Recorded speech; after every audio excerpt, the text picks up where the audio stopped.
À l'époque où Rabbi Yehuda Nassi était donc le Nassi, le prince d'Israël, il y a eu une grande famine en Eretz Israël. Et comme on le sait, si des hommes d'affaires sont déjà touchés par la crise, les hommes de Torah le sont toujours plus, car ils n'ont pas la possibilité de commercer et de chercher, plus encore, des moyens de vendre et d'acheter. Leurs conditions étaient difficiles, c'est la raison pour laquelle le prince d'Israël, Rabbi Yehuda Nassi, qui malgré tout avait des richesses, a eu le souci premier de donner leur subsistance aux Talmidei Hachamim, aux sages d'Israël. Aussi, il ouvrit sa porte,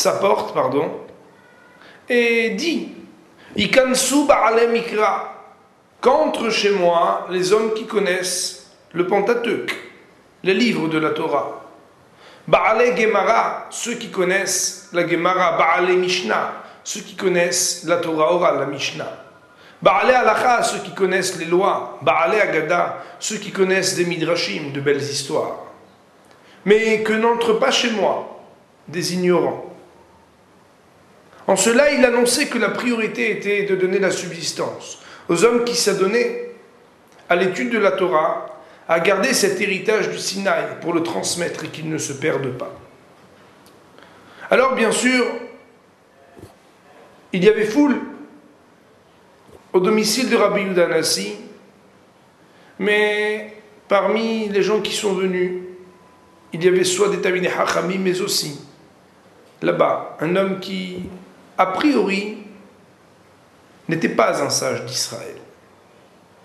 A priori et de premier abord, parce qu'en réalité, il s'agissait de Yonatan ben Amram. Alors, lorsque Rabbi Yehuda Nassi le reçut, il lui dit alors, vous avez étudié le Tanakh? Non, Rabbi. La Mishnah? Non plus, Rabbi. La Gemara? Non. La Halacha, la Agada? Et lorsque, à chacune des questions, cet homme répondait par la négative, Rabbi Yehuda Nassi de lui demander, mais alors, en vertu de quoi je devrais te donner la priorité? Pourquoi est-ce que je devrais te donner la tzedaka? Et là, eh bien, cet homme, qui peut-être déjà révélait un petit peu d'érudition, lui dit, eh bien, tout simplement comme un corbeau. Car, on le sait, le corbeau est à ce point avare, même avec ses propres enfants, qu'il ne les nourrit pas.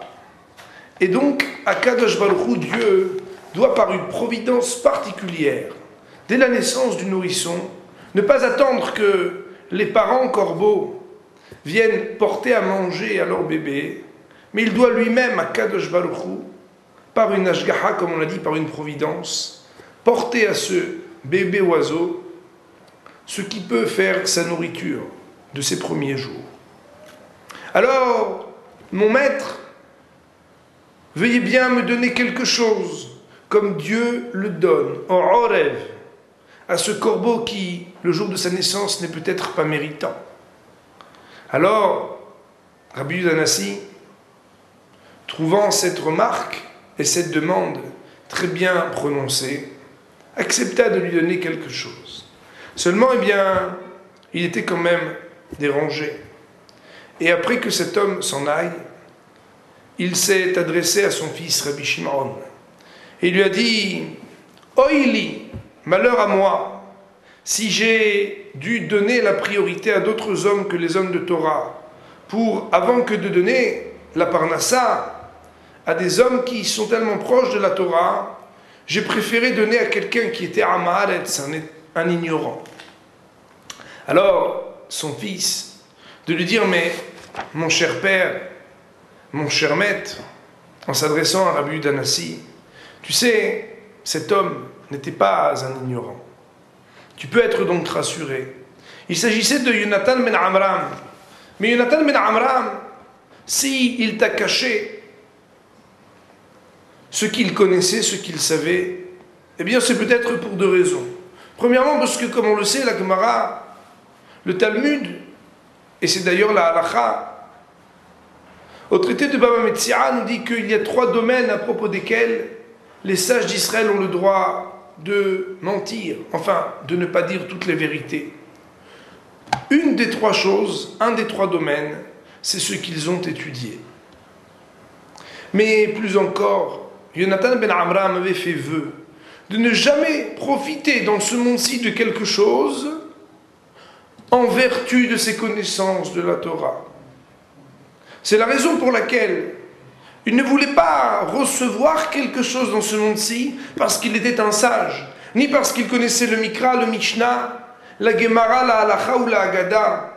Il voulait qu'on lui donne quelque chose, peut-être uniquement parce qu'il était comme un corbeau, comme un orev, comme un ignorant, parce qu'il ne voulait pas fauter. Il ne voulait pas qu'on puisse dire de lui, Be'olam haba, dans le monde de la vérité, le monde à venir, qu'il avait pu profiter même de recevoir 1 centime dans ce monde-ci, parce qu'il était un homme de Torah. Voilà combien les élèves de Rabbi Yehuda Hanassi avaient pu recevoir de leur maître la juste estime, la juste valeur de l'étude de la Torah, pour que ce capital tellement extraordinaire puisse rester intact dans le monde futur. Ils étaient capables de se refuser à recevoir des honneurs et des plaisirs, même des tzedakot, la charité lorsqu'ils en avaient besoin, pour la récompense d'avoir étudié la Torah. À très bientôt.